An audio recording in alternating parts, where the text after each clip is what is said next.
Salut, c'est Olo pour Chez un passionné, et je vais même dire pour Chez une passionnée de volleyball.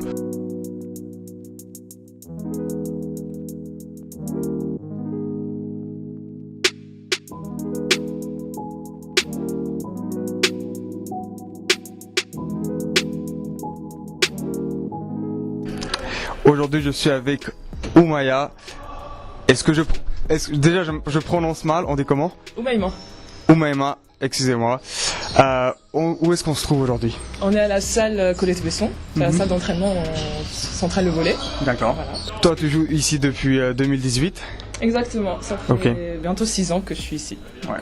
Et c'est ton expérience la plus longue dans un club à Rennes ou t'étais resté plus longtemps dans d'autres clubs avant? Je suis déjà resté plus longtemps dans mon club formateur en Italie. Je suis resté 8 ans. Ça marche. Donc, et oui, c'est le deuxième club où je reste le plus longtemps.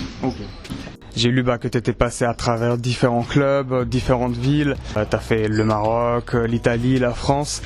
Qui t'a fait connaître le volleyball? Est-ce que c'était un membre de ta famille, un passionné quand tu étais plus jeune? Alors même pas, c'est juste qu'en Italie, c'est le sport le plus connu là-bas.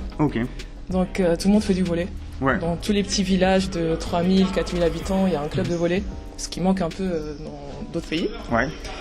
Et du coup, ma mère, elle m'avait fait rentrer dans un club pour que je puisse connaître un peu plus de monde, plus m'intégrer là-bas.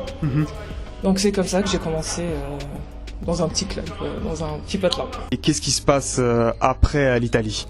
J'ai été appelée par un club formateur de volley à l'âge de 12 ans.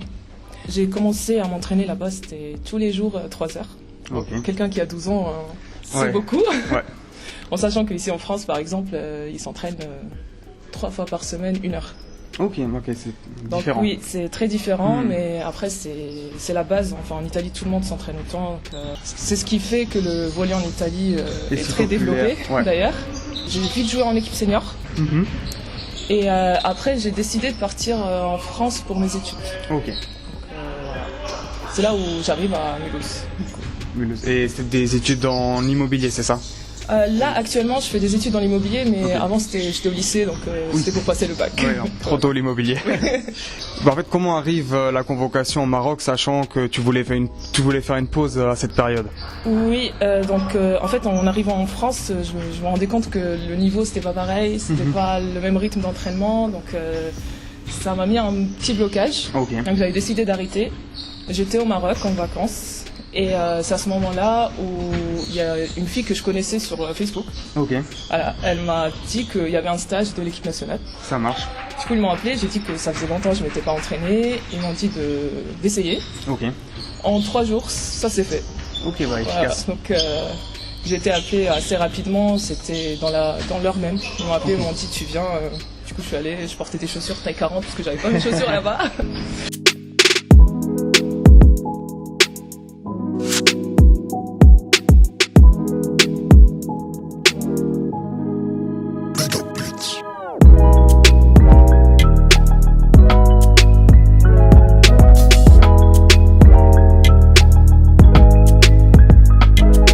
Dans ton quotidien, qui sont les sportifs qui t'inspirent? Alors, personne.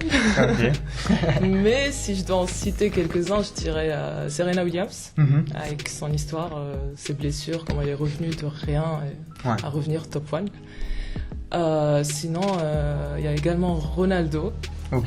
Son histoire avec son père, avec l'alcool. Il est parti de rien, c'est devenu un des meilleurs joueurs au monde. C'était pas facile pour lui en centre de formation? Pas du tout.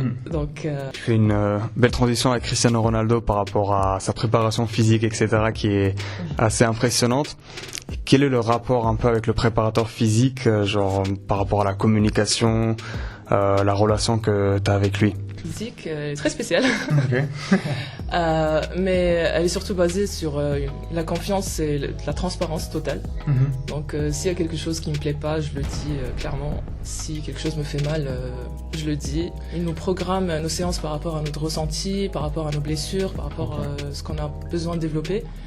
Donc je pense que c'est super important de communiquer avec son préparateur physique parce que sinon on peut pas s'améliorer au fil du temps. C'est important. Comment tu fais pour améliorer tes qualités à ton poste, que ce soit par rapport au déplacement, à la lecture du jeu, etc. Ça se fait aux entraînements, mais après c'est quelque chose qu'on acquit quand on est jeune. Donc c'est de la technique. Donc maintenant c'est que de l'expérience, c'est ça qui m'aide un peu plus dans mon jeu aujourd'hui. Ouais.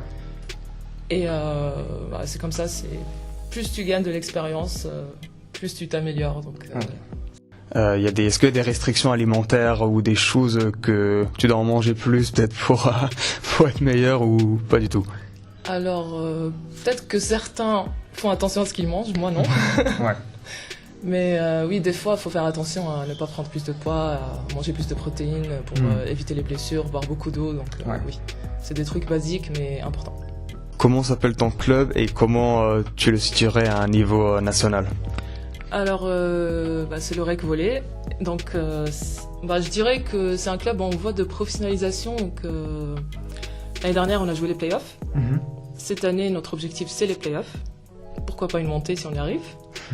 Donc, on a un groupe qui vit bien.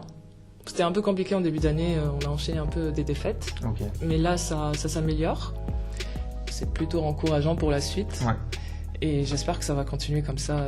Pourquoi pas monter en première division. Là, dans votre division, vous êtes combien de clubs? 16, divisés sur 2 poules. Ok. Donc 8 et 8. En tant que volleyeuse, est-ce qu'il y a un blocage professionnel? Oui. Clairement, comme dans tous les sports. Ouais. En France, ici, on n'a pas beaucoup de spectateurs par rapport aux garçons. Ok. On a un peu du mal à se dire qu'on s'entraîne, on est là, on fait nos matchs, ok on gagne, mais ça se voit pas à l'extérieur. Oui, ok, la fréquence. C'est pas valorisé, genre les gens ils voient pas ce que nous on fait. Ok. Donc ça nous frustre un peu, mais on a besoin de plus de monde. Et est-ce que par exemple tu remarques que ceux qui viennent voir les matchs des gars viennent aussi pour les filles, ou est-ce qu'il y a encore les mentalités à changer à ce niveau? Non, ils viennent aussi pour nous voir. Après, c'est pas le même jeu. Nous, il y a plus de rallye, donc les actions durent plus longtemps. Ça marche. Alors que chez les garçons, c'est plus de la force, du spectacle un peu. Mais la majorité des gens, même j'ai beaucoup d'amis qui sont venus voir des matchs de volley qui connaissaient pas et qui ont adoré. Donc ça manque juste de visibilité, et je pense qu'avec plus de travail sur ça, ça pourrait intéresser beaucoup de monde.